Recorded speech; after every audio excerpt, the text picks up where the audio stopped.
Escravo do pecado. Então nós vimos no vídeo anterior que a definição de livre-arbítrio traz muita luz às discussões que muitas vezes são até bobas. Livre-arbítrio não é simplesmente uma liberdade de escolha, porque isso todo mundo tem. Quando na teologia falamos sobre livre-arbítrio, estamos dizendo da pessoa que tem o arbítrio livre da influência tanto do bem quanto do mal, que no caso o ser humano não tem. Por quê? Porque ele é escravo do pecado. Como é que um escravo vai ter o seu arbítrio livre para tomar as decisões do jeito que ele quiser, sem ter a influência de outra pessoa ou de outro ser sobre a vida dele? A Bíblia diz que em seu estado natural o ser humano é escravo do pecado. A Bíblia assevera que o homem está morto em seus pecados, que o homem ama a injustiça e não a retidão, pois está preso ao seu pecado. Estamos falando que a vontade do homem é escrava dos seus próprios desejos, do seu prazer. Jesus ensinou isso. Todo o que comete pecado é escravo do pecado. Se, pois, o Filho vos libertar, verdadeiramente sereis livres. Conhecereis a verdade, e a verdade vos libertará. O que Jesus está dizendo é que o homem sempre prefere fazer o que é torto. Tem até cristão que não prefere a Bíblia, quanto mais um não cristão.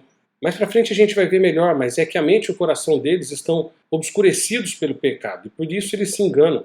Por isso é tão importante compreender o poder do pecado sobre nós e a necessidade imediata e desesperada que precisamos de Cristo. Por isso que é tão importante compreender o poder do pecado sobre nós e a necessidade imediata e desesperada que precisamos de Cristo.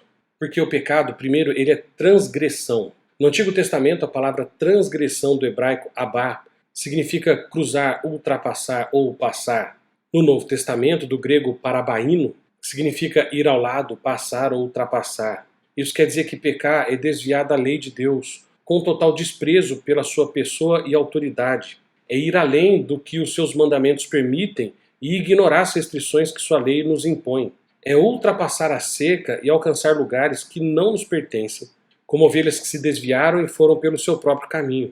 E veja, pregar o pecado como transgressão traz muitos benefícios. Primeiro, ele revela a arrogância que habita no nosso coração, no coração humano. Quem é essa criatura insignificante que corre para além dos limites que Deus colocou?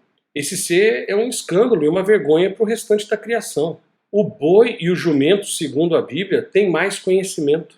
Em segundo lugar, expõe também a nossa insensatez. Nascemos ontem e o que sabemos pode ser colocado numa caixinha desse tamanho, com sobra.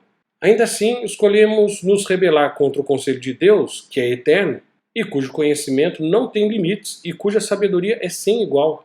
Terceiro lugar, informa a verdadeira razão de todos os nossos males, porque nós desprezamos o santo e nos afastamos dele. Por causa das nossas transgressões, nossas cabeças estão doentes e nossos corações enfermos. Estamos cobertos de feridas, contusões e chagas inflamadas, todas elas auto-infligidas. Mas não só isso, o pecado também é rebelião e insubordinação.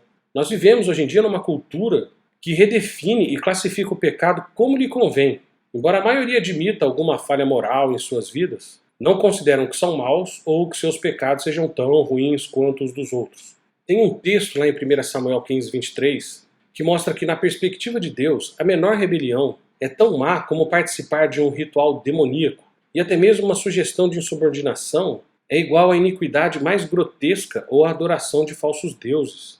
Porque, embora certos atos pecaminosos tenham consequências mais devastadoras do que outros, no cerne de todo pecado está a mesma rebelião e insubordinação. Esses termos, rebelião e insubordinação, a palavra rebelião refere-se a um levante, revolta, insurreição, motim. A palavra insubordinação ou obstinação do hebraico patia, que significa literalmente pressionar ou empurrar, denota aquele que é obstinado, insistente, insolente, presunçoso, arrogante. Essas definições nos ajudam a ver a natureza horrível da desobediência do homem. O pecador é um traidor rebelde contra Deus. Ele está em oposição ao reino dos céus e busca expandir o seu próprio reino.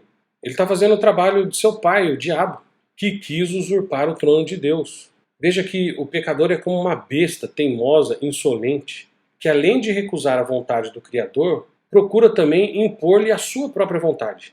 Os homens negam a soberania de Deus e buscam impor a sua própria autonomia. Eles não só recusam a vontade de Deus, mas também buscam submeter Deus às suas próprias vontades. Mas não só isso, o pecado também é violação da lei. Todo ato pecaminoso, desde o maior até o menor, segundo a opinião humana, é transgressão. E a prática de qualquer tipo de pecado é uma prática que viola a lei. A palavra transgressão do grego anomia, literalmente, nenhuma lei ou sem lei. Transgredir, então, é viver como se Deus fosse moralmente neutro ou apático, ou viver como se Deus nunca tivesse revelado sua vontade à humanidade. E ambas as opiniões contradizem as Escrituras. Deus revelou a sua lei e vontade a todos os homens, por meio da lei escrita em seus próprios corações, e a alguns homens em particular pela revelação maior das Escrituras. Todos os homens foram suficientemente iluminados com respeito à vontade de Deus, de tal forma que serão indesculpáveis no dia do julgamento. E isso é importante compreender porque um homem pode transgredir desafiando abertamente a lei de Deus ou estando simplesmente despreocupado e voluntariamente ignorando ela.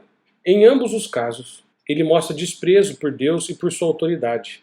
Lembre que a gravidade da rebelião de alguém não depende de se a lei que está sendo quebrada supostamente seja grande ou pequena, porque todo pecado é transgressão. Além disso, o fato de que o anticristo é referido como filho da perdição. Isso mostra a natureza abominável da transgressão. Jesus afastará essas pessoas dele, porque todo pecado é uma transgressão concebida no inferno e merecedora de condenação. Por isso que o discipulado tem que começar e nunca mais parar. Então, leia a Bíblia, estude a Bíblia e medite na Bíblia.